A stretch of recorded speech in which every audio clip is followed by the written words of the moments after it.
I got to get one of those white and greens. I know. We should just people love this hat. We should just mail when we were ordering these, dude. I was like, hey, we'll restock white and green. The creams are nasty. Yeah. Right, you ready? There? Hey y'all! Thank you for tuning in to the Sunday Slate.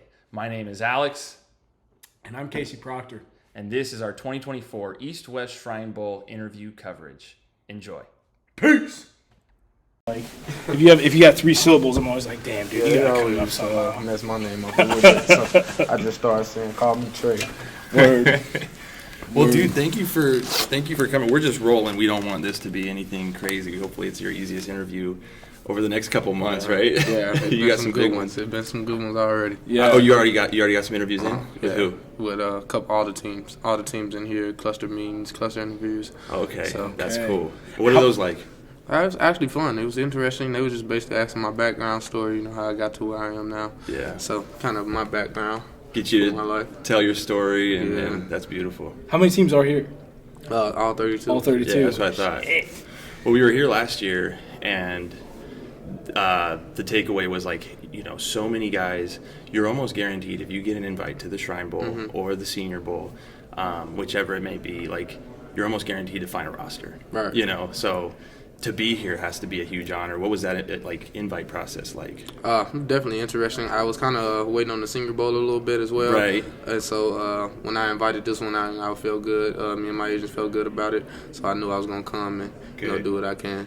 Good. What's the decision between the two? Because I mean, like, as far as we know, like, Senior Bowl kind of gets the clout a little bit more, and typically it's more lending a hand more to just like the quarterbacks generally. It's like you get a bigger draw on the QBs, and that like gives them historically this swing. But the Shrine Bowl roster in the past 3, 4, 5 years, I mean, dude, there's 2 Shrine Bowls, soon to be probably Hall of Famers playing in the fucking Super Bowl in 2 weeks. Like, so it's like being on the inside here is kind of like it's a war of, like, you know, seeing how it unfolds, how these two things go together. But what was the recruiting process of getting chosen for Senior Bowl or Shrine Bowl? Like you said, it was just basically I didn't have really a lot of knowledge. You know, when you have people, your teammates going to the draft, they usually say that, you know, they're going to the Senior Bowl. Though. Right. You know, I don't think this had as much publicity as it deserves.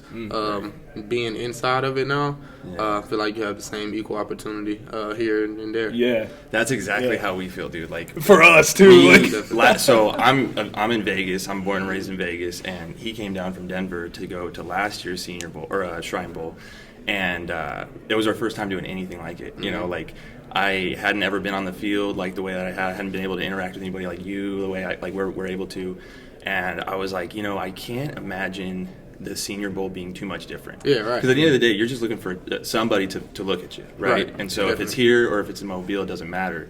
Brett Coleman, he's a dude that, you know, does videos and does a lot of NFL stuff for the Chargers. He's here this year. He told us, he was like, dude, without a doubt, player and media experience is way better with the Shrine Bowl.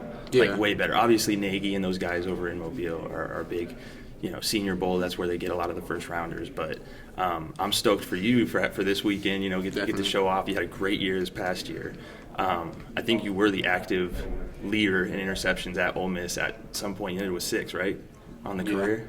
Yeah. So how was it in Oxford? I know Lane Kiffin. He's got I would say a reputation that probably precedes him now with the transfer king and the portal king and everything.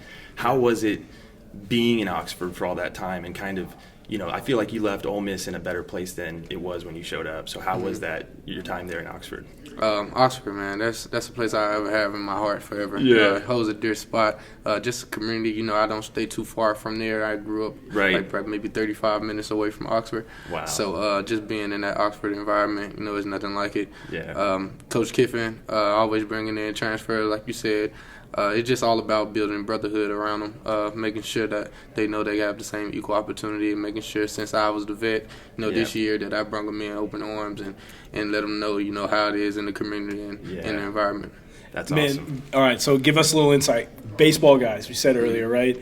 And again, JUCO guys as well. So the second school that I went to, and like your situation is a little bit different, and we can talk about that in a minute. But like being a guy that came from somewhere else back, and then being the vet and being a dude as well. Like, what was a football roster, a football locker room is bigger than a baseball locker room. Like, what's the as a leader of a defense, of a sick defense, of like, I mean, hey, I'm not blowing smoke, seriously.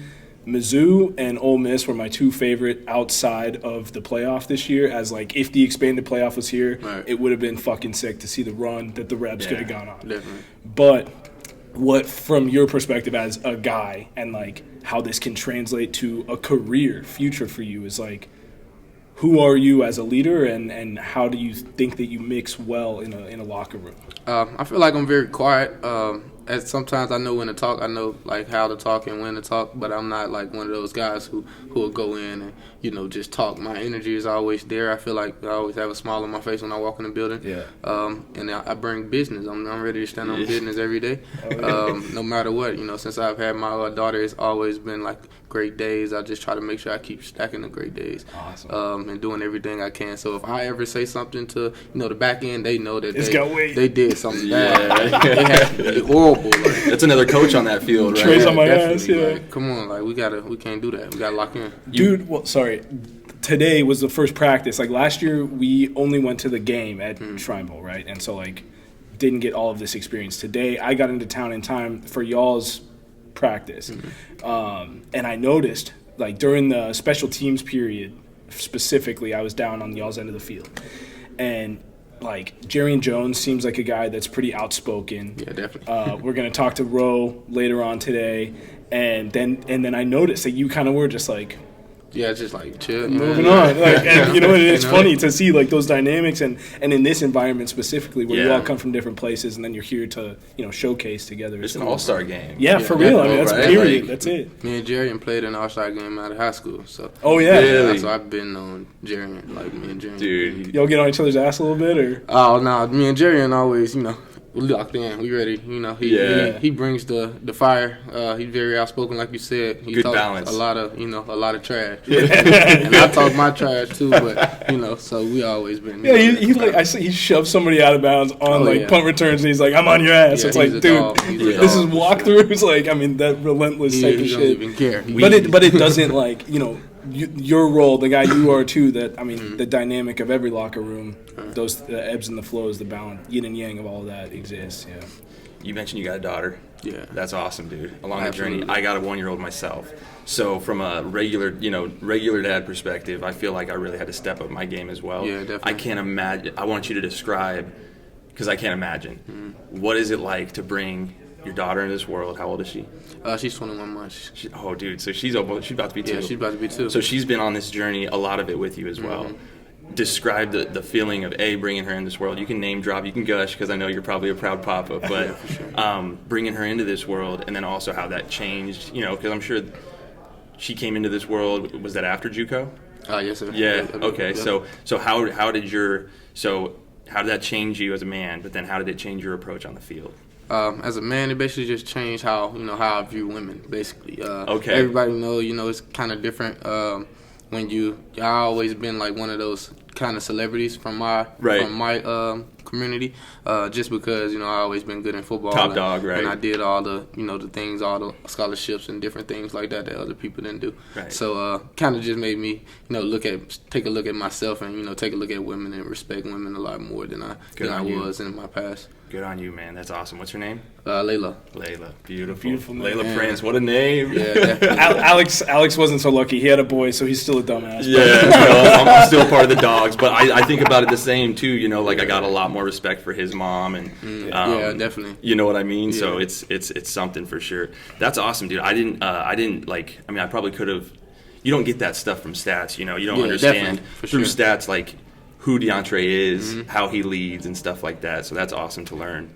Well, off of that, piggybacking a little bit on who Deantre is. So, said this out in the hall. Freshman year, you burst onto the scene in So 4 total years, 3 or all 4, Ole Miss was ranked top 10. Probably 3. 3, the last 3 for sure, right? Last 2. But I mean, competitive hard-nosed, like nobody wants to go play the Rebels. Like, right. That's the brand of defense that you'll have, right? So you go in, you play, you're an impact player. What was your decision to go to Northeast Mississippi for the year? It was a very fun year for me, my freshman year. It was fun, but off the field, I wasn't, in tune like I am now. I was very immature in ways that, I didn't understand at the time. Grew up with mom majority of the time. Dad was there, but dad worked a lot. They was separated, so they was in 2 different houses. So kind of was spoiled, how mom just try to hide your emotion, from the world and from the real world. So when I finally stepped in the real world away from mom, it kind of just got to me off the field. But in between those lines, it was always football. Since 5 years old, in between those lines, it's always been fun in the football field. So all right, so then it was like a self-reflection. Yeah, definitely. I need some time. I need huge. some space. Props for recognizing it, and then too, like I said, I think the time that I spent in junior college, and so I'm from Wichita, Kansas, and went to Southern California. We met at Barstow Community College, and I was like the only one of my friends that left. Not left town, but everybody was at KU or K-State, pretty regional stuff. And going out there, I didn't know what I was getting into. Yeah, definitely. All I knew was that I was going to have a group of guys, and that makes it easier. Bloom where you planted is pretty fucking easy when there's 30 dudes around you. Yeah. But, that's where I found myself. And so then when you were there, was there a moment in time that you were like, I'm ready to step back and like you said, stand on business with your hometown? Definitely, it really was the whole journey. I kind of I went there on purpose. It was like one of my family friends, on the other side of my family, of course. But he was a coach. He was my DB coach, and I always looked up to him as a man and as a mentor. So I looked to him, to help me get to where I am now. That's awesome. Yeah, that's awesome. When you made that decision, were you afraid or were you pretty confident in yourself that you'd be back to Oxford? I definitely was scared because that was the first time, I went against mom. Mom was like, stay.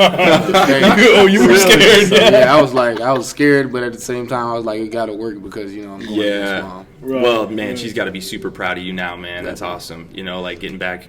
That was one of the things we had discussed, pre-trip. We were like, man, when we get with Deantre, we really want to understand that because, I feel like a lot of people that prey on your downfall type stuff, they see you get out of Ole Miss, that transfer portal moves fast, each recruiting class moves fast. Right. So if you're not there, then someone else will be, right?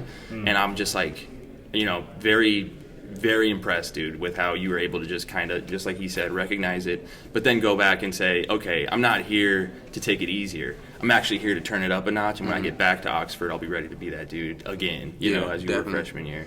So, cool, man. What are you most excited for come draft day?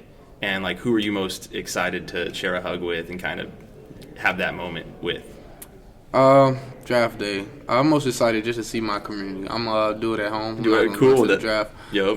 Kind of just going to, do it as a family at my mom's house. So bring the whole family together and beautiful. Just make sure I have my daughter there sitting with me. Right. So that's something I look forward to the most, and it'll probably be my daughter, be the first person I hug. And cry dude, you're about to turn this to my favorite interview.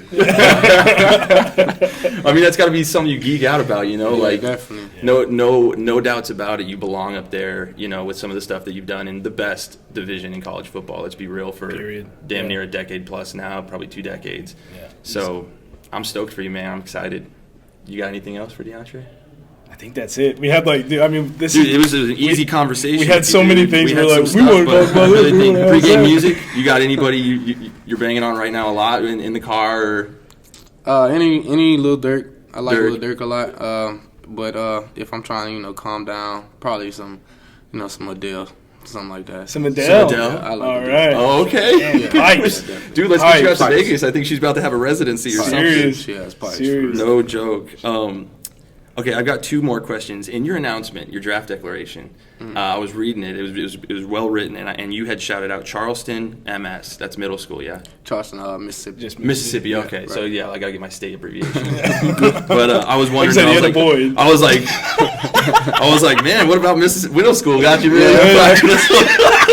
So that's good to know. Okay, we're clear on that. And then you said you've been doing this since 5, right? 5, yeah. So since 5, at what point? It may have been 5, but at what point were you like, this is it? This is me. I'm about to be a cornerback in the NFL. I actually didn't play corner until 10th grade. Oh, okay. Of high school. So I've always been a quarterback and receiver since before then. That's awesome. I was a left-hand quarterback, so I always was a threat. I could Tough throw. road to travel. Yeah, definitely. So when I got to high school, I kind of went to quarterback my freshman year as well. I played receiver a little bit, and then I was a corner and a receiver after that. Okay. So cool. after 10th grade, Both sides. I had a stellar 10th grade year. Right. So after that, I had all my offers, and I was like, yeah, I'm finna be a D1 receiver or a cornerback. We're about to be rolling. Well, all right, so then was there a moment in the journey through college where you said, like, because, I mean, there's times, I think, where everybody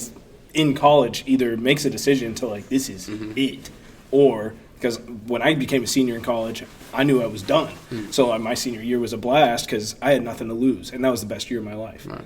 But when was there a point that you were like, I'm taking this to the show?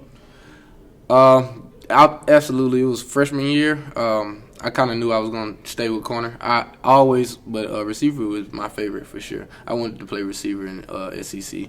But, I kind of just looked in the rooms and I was like, because I had the option. I got drafted for athlete at Ole Miss. True. Yeah. So I kind of just was looking in the room and was kind of just like, I'm going to play corner because, the defense wasn't as good as it was. We didn't have a good reputation, so I wanted to kind of, shift that. Well, you put your fucking stamp on it, dude. For sure. I got a follow-up for you, actually. One more, and then we'll let you rock. So I was actually thinking about this on the way here in the Uber. I'm like sitting there. I'm like, damn, Deantre at Ole Miss, and you didn't really leave Ole Miss, even though you went. You had all four years at Ole Miss, right? Yeah.